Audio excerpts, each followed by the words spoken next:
Joseph Merrick, conocido como el hombre elefante, fue exhibido en la Inglaterra victoriana como una curiosidad clínica, una persona diferente. Sin embargo, las personas no veían quién estaba detrás, un hombre bueno y noble, quizá incomprendido y juzgado por el mundo. Nombrado por todos como el hombre elefante, Joseph Carey Merrick nació en Leicester, Inglaterra, en 1862. Desde su nacimiento, la vida le mostró un rostro implacable. Su cuerpo, aparentemente sano al nacer, comenzó de pronto a transformarse de manera extraña e irreversible. Sus huesos crecían de forma desproporcionada, su piel se engrosaba como la corteza de un árbol, y tumores deformaban sus facciones.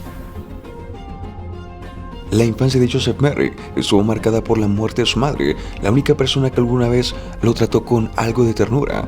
Pronto su padre volvió a casarse, pero recordemos algo muy importante: esta era la época victoriana, no había lugar para los débiles, así que Joseph Merrick en su nuevo hogar encontró más desprecio que cariño. No solamente fue un extraño en la sociedad, sino también lo fue en su propia casa. Sus intentos por llevar una vida común, trabajando en fábricas o vendiendo productos, terminaron siempre en fracaso, porque su apariencia lo convertía en blanco de miedo y de crueldad. De esta manera, empujado por la necesidad de sobrevivir, Merrick ingresó a los llamados freak shows, espectáculos de rarezas humanas, donde era exhibido como el hombre elefante.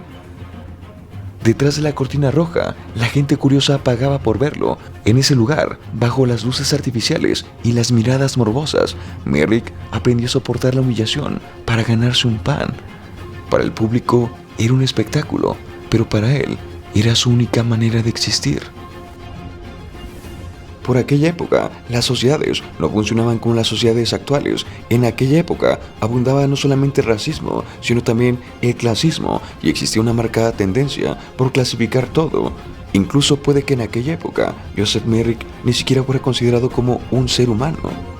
Recordemos que esto era el siglo XIX, y la segunda mitad del siglo XIX estuvo profundamente marcada por la publicación de El origen de las especies de Charles Darwin. Aunque Darwin hablaba de la evolución de las especies mediante selección natural y no de jerarquías humanas, muchos intelectuales de la época extrapolaron esta teoría al ámbito social. Así nació el llamado darwinismo social, impulsado por pensadores como Herbert Spencer, quien acuñó la expresión de la supervivencia del más apto. Esta corriente afirmaba que las sociedades y las razas humanas también competían entre sí, y que las sociedades más fuertes o más inteligentes estaban naturalmente destinadas a dominar a los demás. Recordemos que el siglo XIX estuvo marcada por la revolución industrial y el colonialismo, además del reforzamiento de la ciencia para explicar las cosas. Sin embargo, en este sentido, surgió una tendencia por clasificar y jerarquizar todo. De esta manera, las sociedades argumentaban el colonialismo, el racismo y las desigualdades con, digamos, pseudociencia. El darwinismo social argumentaba que si una raza o una nación dominaba a otra, era porque estaba mejor adaptada. De esta manera, las desigualdades sociales, la pobreza o el sometimiento fueron interpretados como pruebas naturales de inferioridad. Este pensamiento impregnó el racismo científico. Ahora bien, entendiendo todo esto, surge claro por qué había un interés clínico en Joseph Merrick. No lo veían como una persona, lo veían como un interés clínico, como una curiosidad. Sin embargo, estudiándolo, pronto se dieron cuenta que había mucho más allá que el cuerpo de Joseph Merrick. El destino le cambió cuando conoció al doctor Frederick Traves, un cirujano del Hospital de Londres. Traves vio más allá del cuerpo deformado y reconoció al hombre detrás de las heridas. Lo llevó al hospital, lo protegió y le dio un lugar en donde por primera vez fue tratado con dignidad.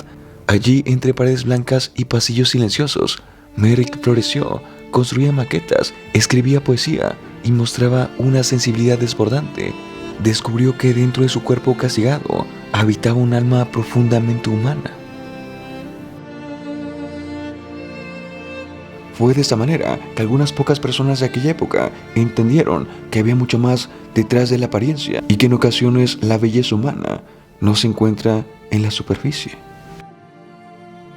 Su vida, sin embargo, fue corta.